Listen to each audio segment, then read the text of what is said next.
into the future, where the glass is half full and you'll need new glasses, where you'll be jumping from conclusions. The past is a no, and a new future is born. Never before in history has so much meant so little to so many. AD on the radio.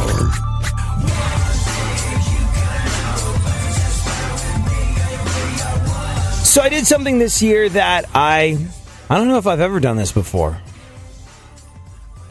I put the Christmas tree up Thanksgiving weekend. And I did it on purpose. I always put that stuff off to the last moment. When it comes to holiday music, I have a rule. I like it the week of Christmas. That's when I like it. I will tolerate it when it becomes the month of December. Like, anybody that starts playing Christmas music early usually Grinches me the hell out. Because why? Because you focus on like, oh gosh, it's right around the corner, and the stuff that I have to get done between now and then, I don't even want to think about it. Thanks for the reminder of the imminent doom. People that are feeling holly and jolly. I know they don't see it that way, but that's usually the way I see it. But I did something different. I put up the Christmas tree basically after I rolled off the couch in a tryptophan-induced coma. Decorated. Even did a little bit more decoration this year than I usually would. Put lights up. Lights up in the windows.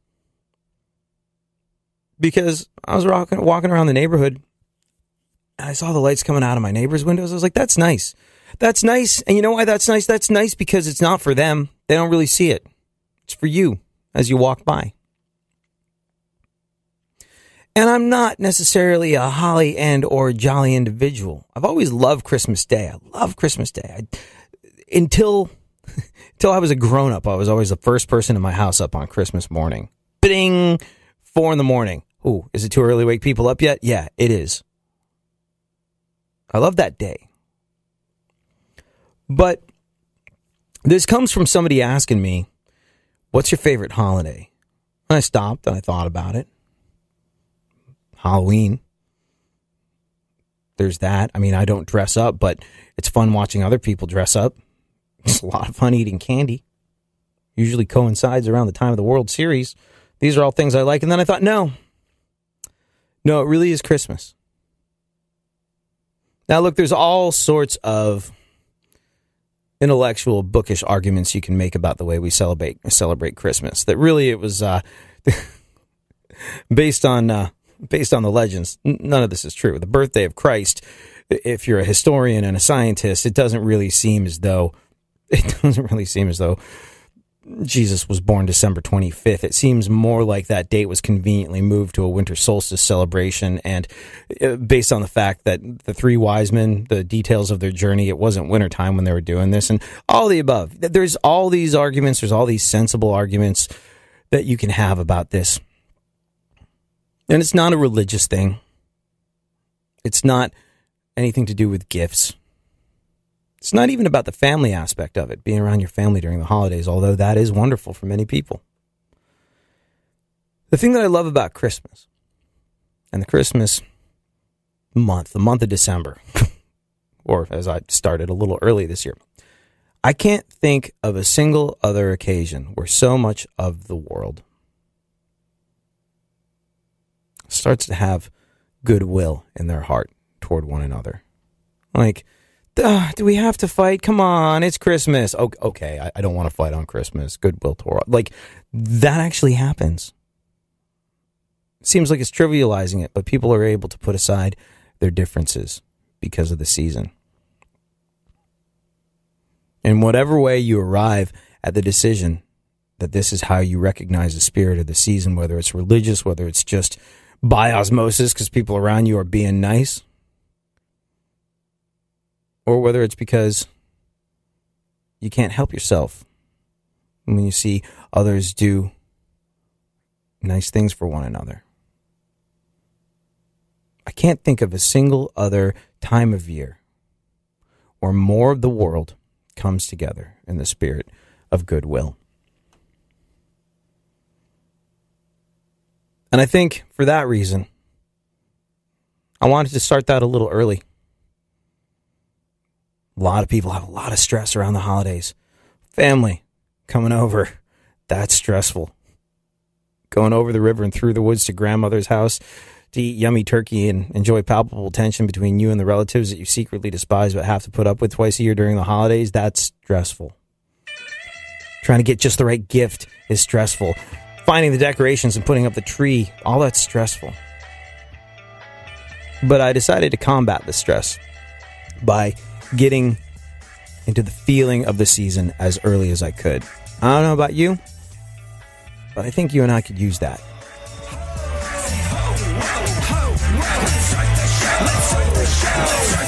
Let's start the show. Hot 2, hot 3, hot AC from your radio live and uncut. Real Radio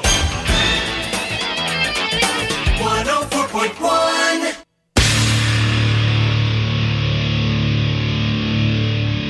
Where the left and right come together for fundamental truths. AD on the radio, on Twitter at ADSXE.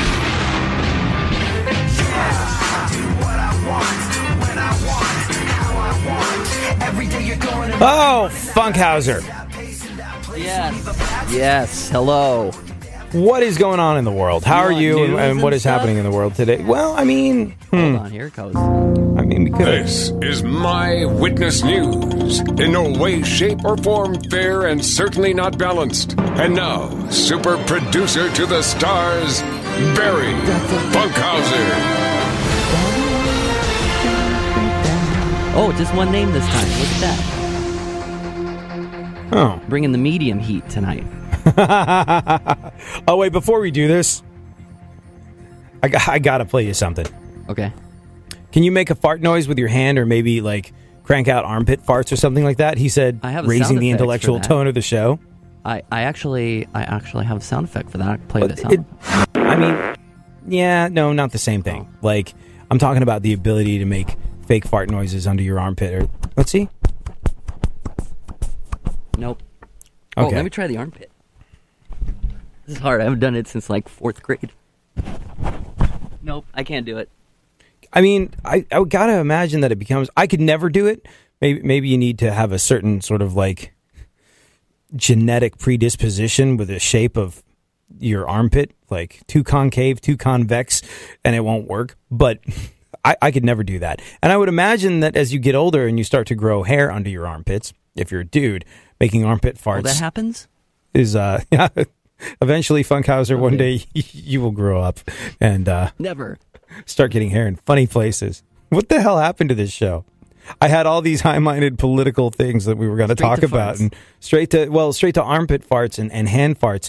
And the reason I bring it up, and the reason I have to play you this, is like a guy who makes fart noises with his hands just became the winner of Finland's Got Talent. You know, like America's Got Talent, Britain's Got Talent. Yeah.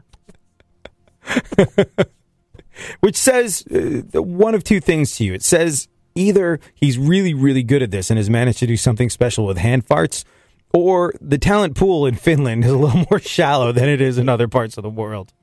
We don't know if this is his only talent. His name is Anton Putoni, I think. And in all fairness, he's got to be one of the most talented hand fart noise makers His last alive. name kind of sounds like a fart. It does a little bit. And he uses his hands to perform songs. On the show, he did Happy Christmas War is Over completely using fart noises, the John Lennon song. And by a weird coincidence, today is the 36th anniversary of John Lennon's death. But this is what won Finland's Got Talent.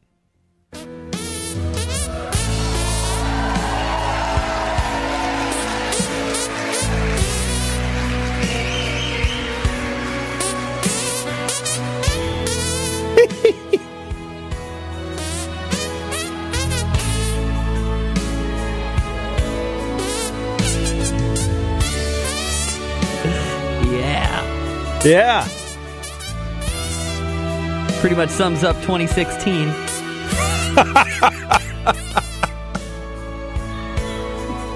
right, let's see if they do the big key change here. Are we ready for it? Wait. Oh, he went down instead of up. It's talent. That's skill.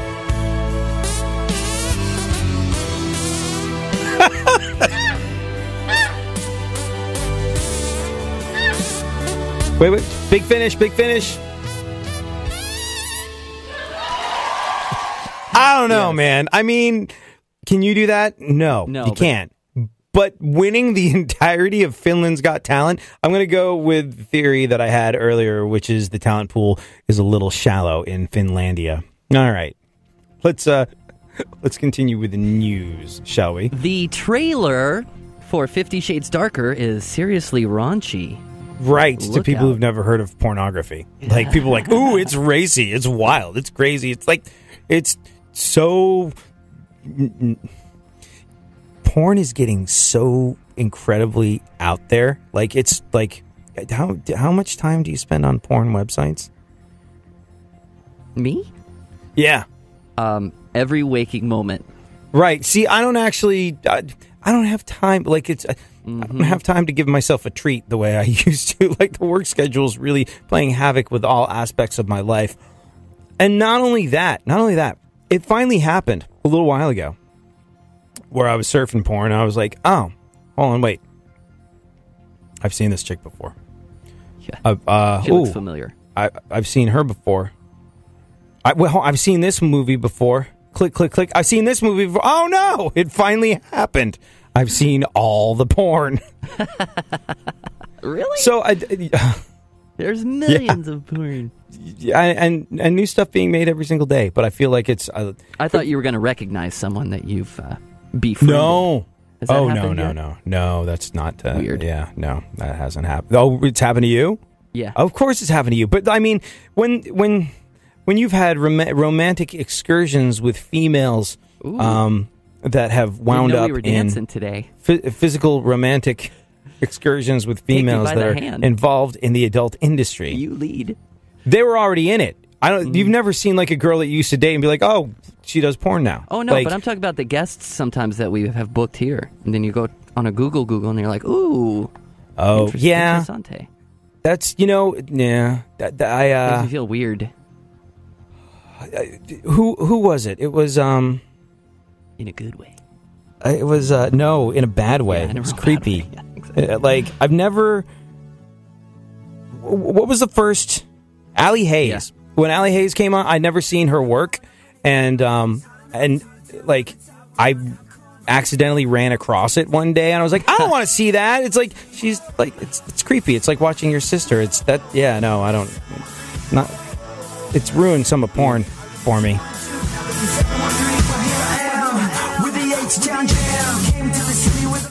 Real Radio 104.1.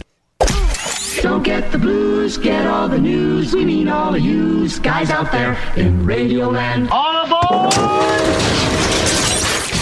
He's back. AD on the radio. Give it up, yeah. Give it up, yeah. Bring this on, come on. But yeah, porn is getting weird. I'd like to pick up where we left off. The point I wasn't making was that, I got to the point where I watched all the porn. The point is that I actually, like, I'm a little worried. I'm like, this is where I'm going to sound incredibly old and crotchety and like I should be telling kids to get the hell off my lawn. But there's so much vying for your attention on the internet. There's so much trying to make money off of you on the internet in this day and age that you got to do a lot to stand out. And it's like if you go to one of your favorite adult entertainment websites, in the margins, there's lots of sort of little banner ads that tell you to click off into wherever it is. And the stuff there is really extreme. Like, it's not. Look, there's different. You can't say different strokes for different folks. I need to play some ballroom music here. Get my fancy dress out. There's different things that appeal to all sorts of different people, and if you're not hurting anybody else, then far be it from me to judge. But there are certain acts and certain things and certain fantasies that you're just not equipped to understand until you're an adult. Am I making sense here, Funkhouser? Yeah. And you're just not. And if you are young and you are surfing adult entertainment on the interwebs. You're going to see some stuff without the context of experience and having been an adult, to where if you grow up thinking that is normal, that's a thing that's actually done, that actually really kind of concerns me as a parent, which I'm not, but if I ever was a parent, that would be my biggest fear, one of my biggest fears, how to parent properly in the digital age. And I guess you got to you got to get there earlier. You got to get there earlier. You got to head that stuff off at the pass, because you can have all the parental locks on all the internet devices and every single place that you go, in your car, in your home, wherever. But that kid is going to find their way to it. And I think you got to prepare them for it. But I do not envy parents in this day and age. It's got to be really, really tough, because I see this stuff, and this is how you know I'm getting old and crotchety, because I'll be surfing porn and I'll see something in the margins and be like, hey, somebody please think of the children. It's just the internet makes things so extreme and in a way that I don't think we are equipped to handle just yet. But there's no getting around it. We got to handle it. So there you go. Hey, handle it sounds even worse than what we were saying before. Let's do some more news before we dig ourselves into a deeper hole. You were there, and then you stepped on our toes at the end there. No, we didn't. Move on. Nicki Minaj celebrates her 34th birthday today. I thought she was much older. Really? Yeah, I thought she was older. I don't know. Nicki Minaj, I feel like she's been around for a really long time, but not long at all, because for a while, I don't think she had an album. She was just like this person that popped up on other people's records, and people went, wow, that was crazy. I want to hear more of that girl. She's like the female Busta Rhymes. For a while, Busta Rhymes, he had his own group, but that wasn't necessarily something that you knew too much about. He was just this guy that did all these guest spots, and you're like, oh man, I want to hear the guy who's like, whoa, that's my Busta impersonation. Just because I couldn't, there are words that go with that, but none of them can be said on the radio, but woo-ha! That guy where you're just like, oh my god, he's amazing, I want to hear more by him. He was like this dude that was a feature on so many other artists' music before he actually had his own thing going. And I think Nicki Minaj is like that. So she's been around for a very long time but it took her a long time to actually put out an album. So did I feel like she was 34? I don't know. I believe that 34 is the circumference. Us, right?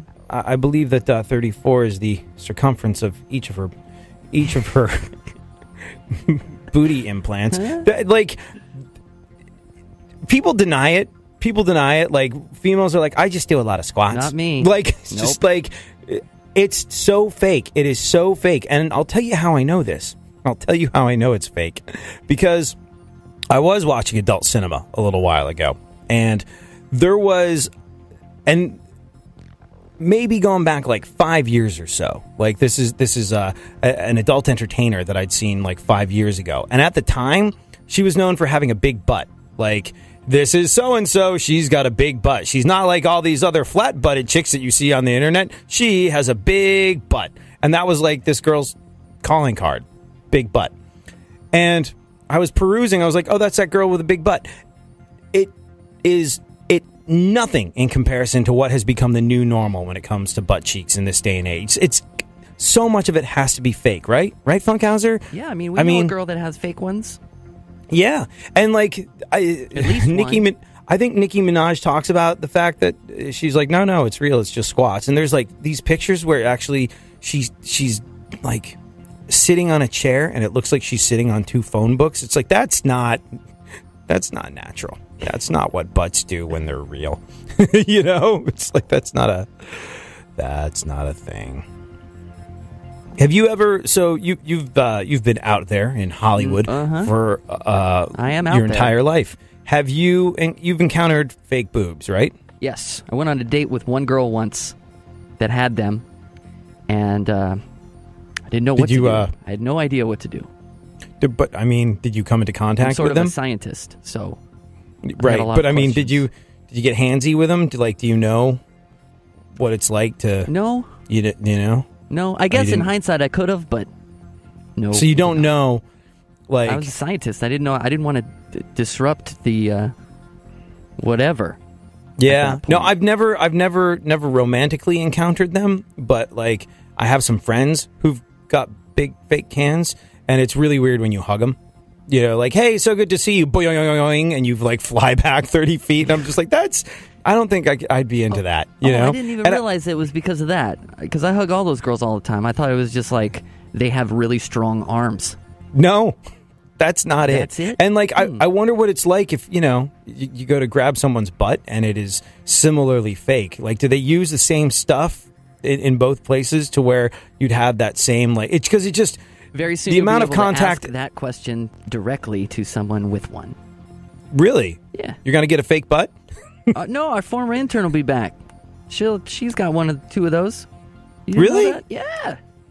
Yeah. She's rocking. Really? She's rocking extra accessories. Fake booty? Yeah. I did not know that. Huh. Like, I wonder if it's more or less comfortable to sit on. Is it like you always put your own have cushion everywhere? Yeah, is it always like you've got a little couch cushion with you wherever you go, or is it all like weird and awkward and uncomfortable? Like, land the wrong way, you know? Wow. Yeah, Whoops. like if you fall on your butt, do they pop? Like what? I don't know anything about this. I don't know, but it's just like, yeah, you see Nicki Minaj and she's like, it's natural. No, it's not. Go on. Boy, okay. From farting to fake butts, we are really a high-minded show. Another left turn. You ready? Ann Coulter turns 55 today. 55. Ann Coulter turns 55. Well, I gotta say she's doing well. Doesn't look a day over catcher's mitt. Same color. Ann Coulter. You know what's interesting about Ann Coulter? That like we've had this conversation on the show before. Look, if you've listened for any amount of time, there are days where we don't talk about farts and fake butts at all. I wonder what it's like when you fart and you have a fake butt. Is it different? Like, another question we'll write down and ask. Do you have to push harder? Like, I don't know. So straight.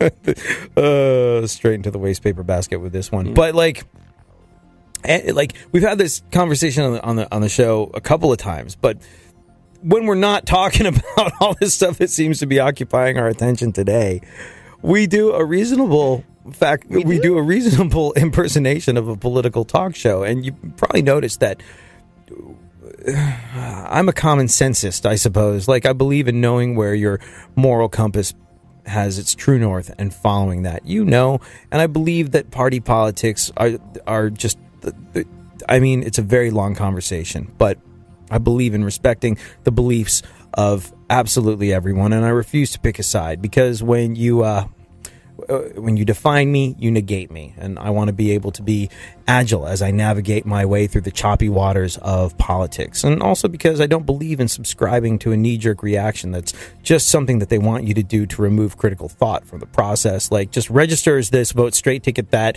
good, don't think about it anymore, just go off and chew your cud, sheep. Like, that's, to me, what party politics is.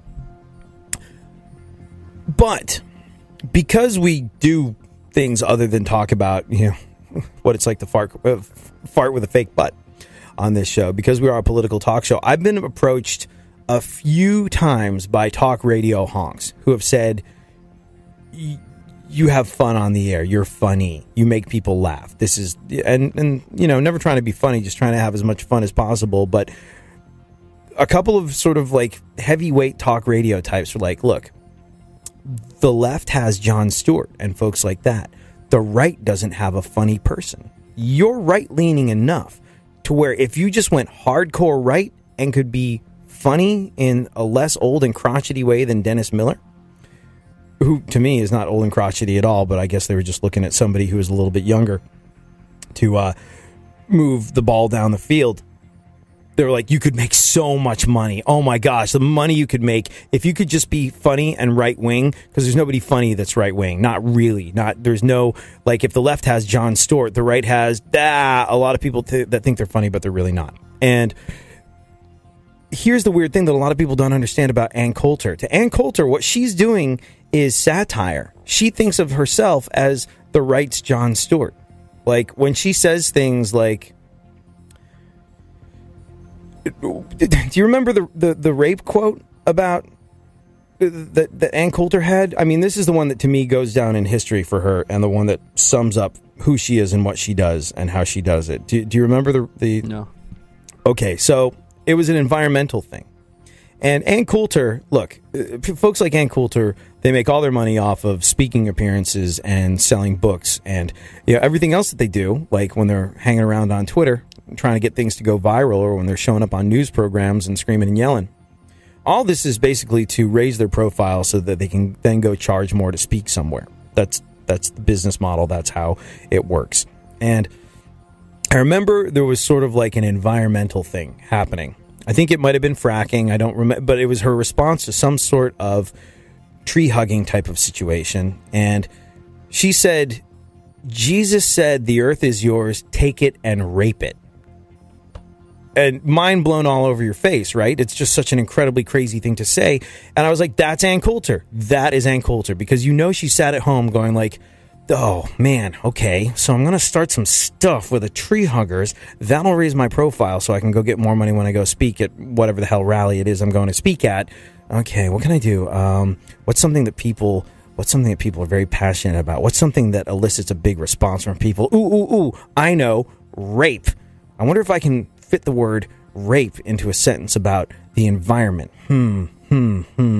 What else are people really sort of like passionate about? Oh, Jesus. Yeah, people take Jesus really seriously. Okay, Jesus said, rape the earth. And you magnificent bastard, we're going to make so much money. She tweeted that thing out. It went so unbelievably viral. And that's Ann Coulter. And happy birthday to her. Can you Google that?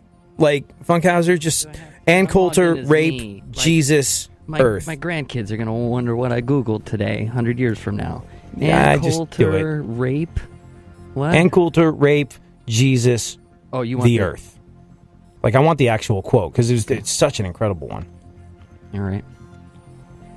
Earth is yours. Take it. Rape it. It's yours. Mm-hmm. Yeah. It's like... June 20th, 2001. Yeah, I'll never forget that. I was like, oh, that's how she does what she does. There we have it. What else? Mila Kunis and Ashton Kutcher named their baby Dimitri. Dimitri? Well, I guess Mila, like, she's probably Eastern European or Russian or something. That would name the... you probably should have said that in the appropriate accent, Funkhouser. Oh, well, she's only half.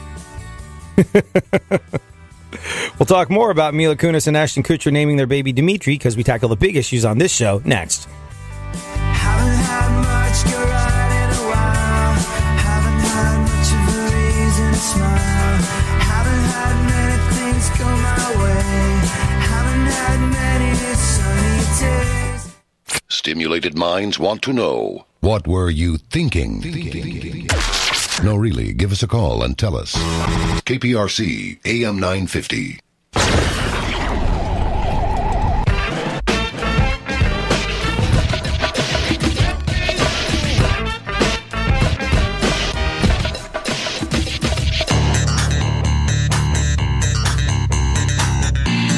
Now, more AD on the radio.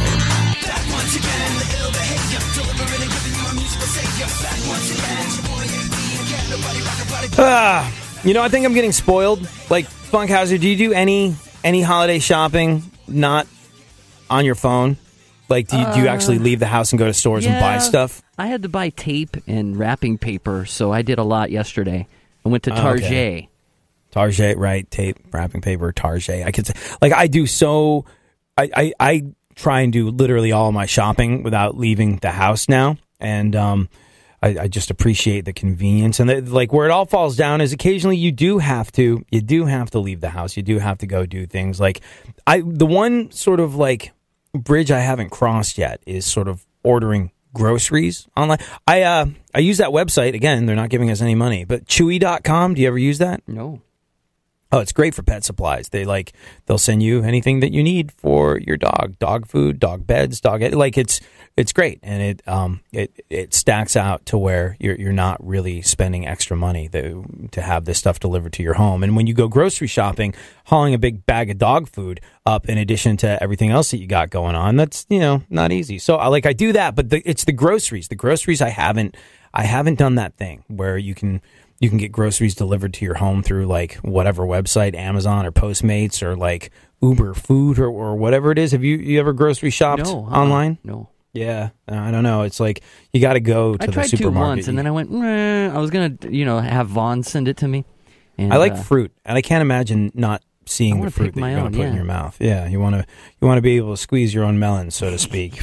But yeah, like I said, the world may be changing, but for me, the trip to the supermarket remains a constant. Food is so complicated as an adult. It's just, you see people in the supermarket, they're just sweating it out. Nobody knows, what do I eat? The protein, the carbs, the fat content. Oh my God, fat content. You're just walking up to each other. You look pretty good. What are you eating? Maybe I'll eat that. The whole supermarket itself is designed to break down your sense of having any life outside the supermarket.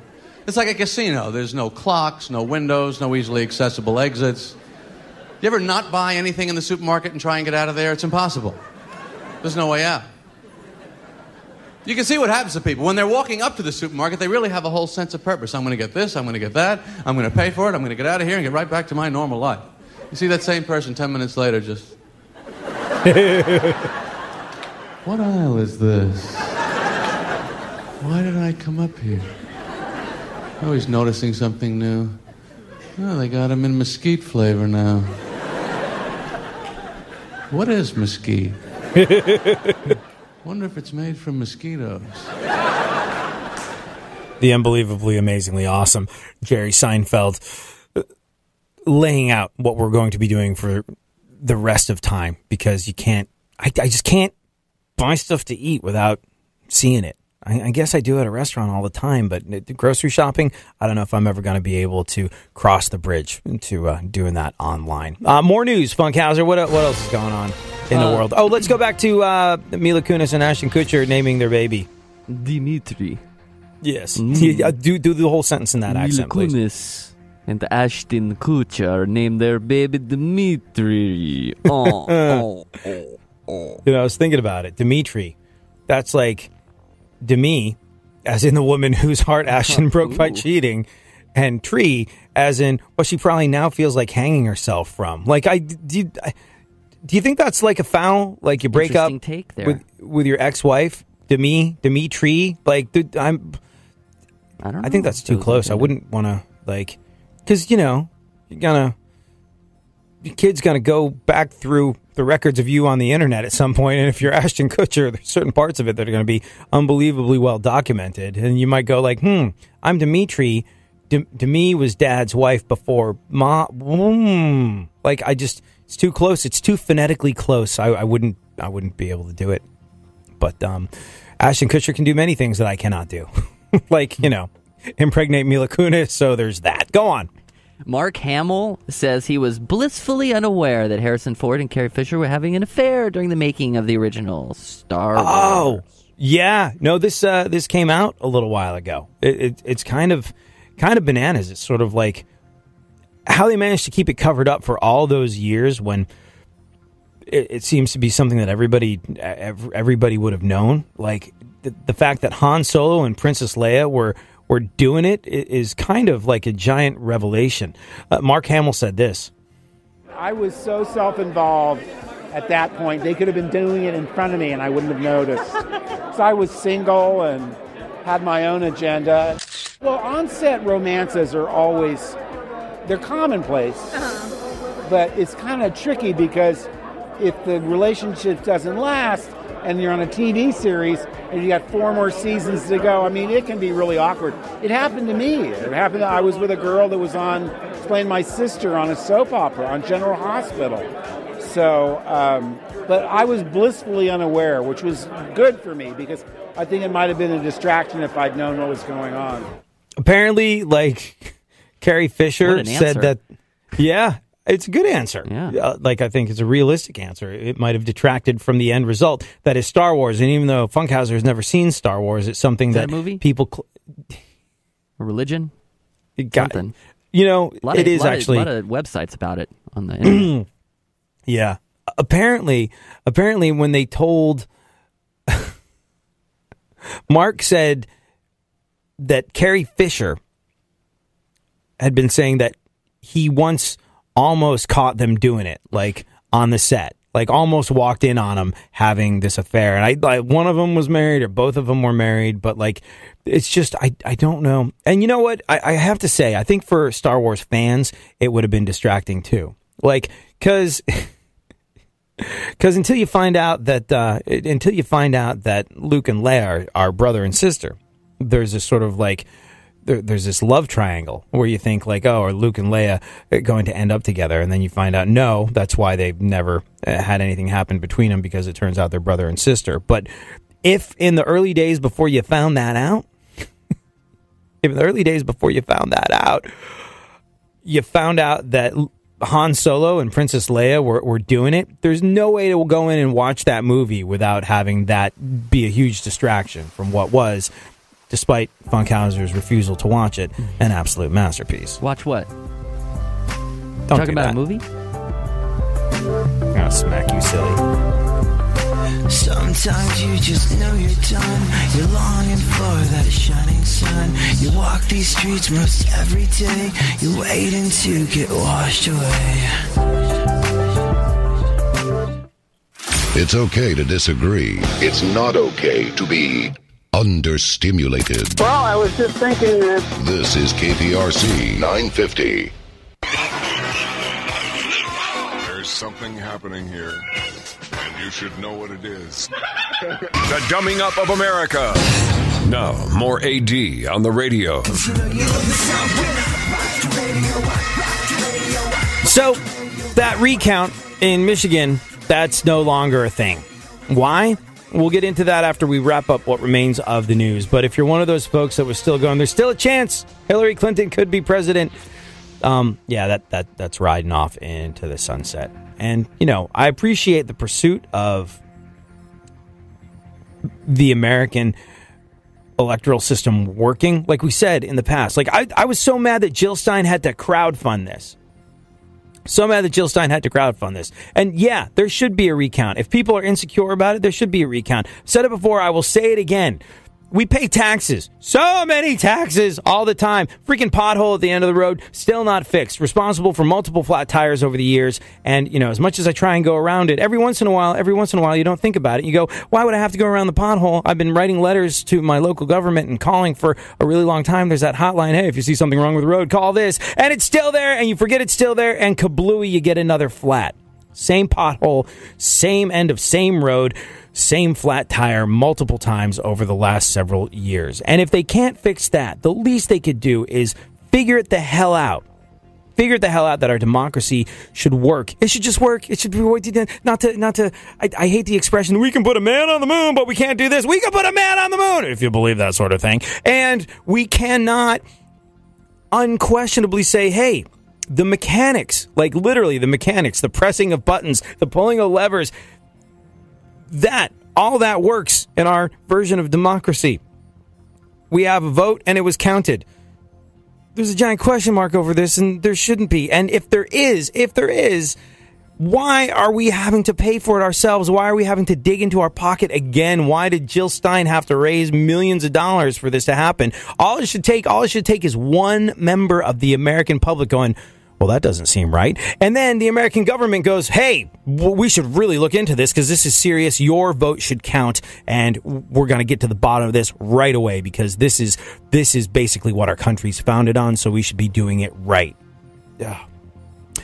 Anyways, we'll get into why the recount in Michigan is no longer a thing a little later on. Right now, though, let's run through what remains of the news. Funkhouser? The 11-year-old son of David Beckham just released his first single, and it's a Christmas song. Oh, the son of Posh Spice and David Beckham has a precocious career? You mean an 11-year-old got a record deal? How is that possible? Whoa, hold on. I think it's explained in the title of the song, Funkhouser. The 11-year-old son of David Beckham and Posh Spice has a song called All I Want for Christmas is a Career My Favorite Parents Create for Me, Yay Nepotism. Yay Nepotism is in parentheses. Go on. According to a new study, 1 in 9 of Donald Trump's tweets is an insult or attack. 1 out of every 9. How many of your tweets are insults and attacks, Funkhouser? 1 out of every 3, probably. 1 out of every... I don't insult or attack online. I just don't do it. I don't get into disagreements with people online. It almost happened to me the other day, and I almost took the bait, and I didn't because I was just I have so much that I have to accomplish. I had things to do, deadlines to meet. But a buddy of mine texted me his dream opening lineup for first day of baseball, first day of the Mets season. He was like, this is who I think should be playing the outfield. This is so he texted me his dream opening lineup. And I got so excited seeing it. I was like, that, I don't agree with all of these things. I would hope that David Wright is back in the game. Maybe we'll keep Lucas Duda, but whatever the case may be, looking at this text makes me very excited for opening day of the Mets 2017 season. This makes me happy. So if I could screenshotted it and tweeted it and just said, my friend just texted me this. It makes me excited. Let's go Mets. And almost immediately, some guy was like, so your friend wants the Mets to lose? That's a terrible, that's terrible opening day lineup. And I was just like, no, I'm not getting into this.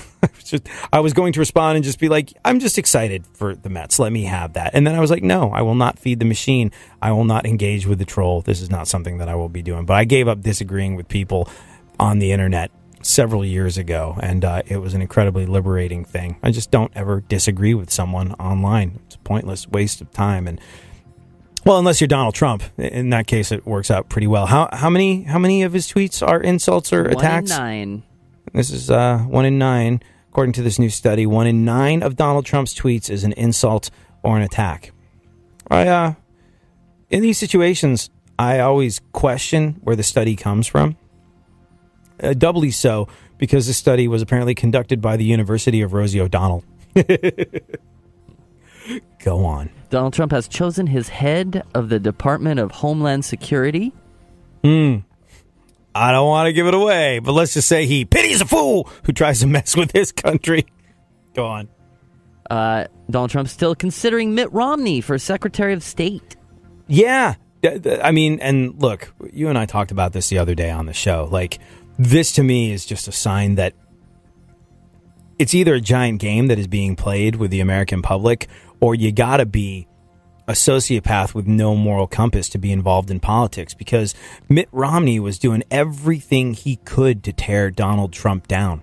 What was the line? It was as these things go, it was a really good zinger. I think he said Donald Trump's promises are worth less than a diploma from Trump University. And he said a whole lot of other very uncomplimentary things about Donald Trump several months back. And now they're all buddy-buddy, and Mitt Romney's like, we're having such great time together and really inspired about the future of our country now that Donald is steering the ship. This is fantastic. And I was like, what? Do you not remember? Can you rewind to a couple months ago when you said, literally, this was the coming of the apocalypse, that this was the end of the world if Donald Trump got a little political power? Are you that? Do you have to have your spine surgically removed? Do you have to be completely bereft of any kind of moral fiber whatsoever? Do you have to have absolutely no guiding light of morality in your mind to be a president? Because it seems like you just have to be willing to sell yourself out at every turn to be successful in it. It just boggles my mind. But yeah, Donald Trump apparently still super tight with Mitt Romney, considering him for Secretary of State. But, I think first he wants to see if Mitt Romney can work with Dee Snider, Lou Ferrigno, and the chick from Punky Brewster in writing a new jingle for Rice-A-Roni, or maybe selling hot dogs on the street. I don't know. What else? Donald Trump has chosen his Homeland Security Secretary and his ambassador to China. Well, let me be among the first to congratulate Chuck Norris and Steven Seagal. Go on. Look at this lineup. Donald Trump has promised to bring down drug prices. Here's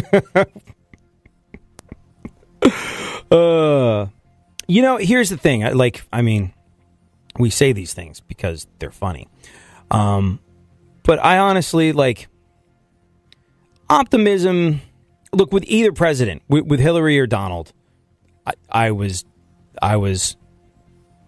it to me was Sophie's choice. Like, if you were able to vote in this election, even if you were a Hillary person and Hillary didn't get elected, but if you were able to just walk into a voting booth and vote and go, I feel great about what I just did. That's the person for me. That's the person for this country. By gosh, by golly, that's the one. So jealous of you. And lots of people did feel that way, and that's awesome for you. But for me, it was just like, I don't like either. Both of these things worry me immensely. Not into it at all. Very, very difficult decision to make in this election. But now Donald Trump's what he is, president-elect of these United States of America. And you know what? I really do hope some of the things that people are saying are absolutely crazy 100% work out. Especially, like, side note, especially the health insurance stuff, especially the healthcare stuff, especially for veterans. Oh my gosh. Like, if he keeps one of his pie in the sky promises, I've talked to so many people recently that are just so panicked by the fact that come January 1st, they won't really have health care. So panicked by the fact that buddy of mine that I was talking to the other day, he was like, yeah, I pay like half a house payment for something with a deductible of $129,000. Like, if I get some horrendous disease that's going to cost hundreds of thousands of dollars to treat, then there's that. But look, even under Obamacare, I had a friend who was a veteran that got cancer, and he's still paying that off. And he was a radio personality, and he had the distinct advantage of being a very beloved radio personality that a very large city cared for deeply. So, what did we do? We had a fundraiser for him, and we covered lots and lots of his out-of-pocket expenses to get treated. And he's still working through the debt. And he had health insurance. And I was just like, how is this possible that a veteran that has put his life on the line in the name of protecting our lives and our freedom can come back, enter the workforce, work for a company that has health insurance in place, get cancer, and still need to crowdfund his treatment and have the distinct advantage of so many people wanting to help. And he was so humbled. He was so humbled by the whole thing. He was in tears. Couldn't believe the kindness of people that he'd never met before in his life, just donating their time and their money and all of the above. And I know it wasn't easy for him to take their help, but even with all that help, even with an unfair amount of help, he's still paying off his debt from recovering from cancer. And thank everything that you can think of to thank that his cancer is gone and he survived it. But in this day and age, if Donald Trump keeps one of his pie in the sky promises, healthcare, specifically for the military, he might not have any idea. He might not have any idea whatsoever how this is going to be done. A lot of people say he doesn't know what he's talking about. He doesn't know about healthcare. He doesn't know, but he will have access to, as president of these United States of America, he will have access to the greatest minds in the world. And I really hope he manages to get a bunch of them in a room and say, all right, I made lots of promises, but first and foremost, healthcare, especially for our veterans. I doubled down on this a lot. I talked about how I was going to make things incredibly different for our troops a lot. This is the first promise that I want to keep. The wall, we can hold off on the wall. At this point, it's just sort of like a chalk outline and being like, hey, see that line? Don't cross it. But if we can just do this, if we can get this done the way we said we were going to get it done, I just hope that's the one that he goes with. Otherwise, the good news about him bringing down drug prices is that it'll be great because once he's president, a lot of people are going to need him. What else? Donald Trump says he's been restrained on Twitter. Oh, hold on a second. Going to dictionary.com to look up the word restrained because apparently I haven't been using it right for my entire life. Go on. What else? The world's fattest woman left her house for the first time in 25 years in order to get a life-saving surgery. The world's fattest woman, Funkhouser? The world's fattest? The world's fattest. Well, in that case, tell your mama I said congratulations. Oh. You're the best.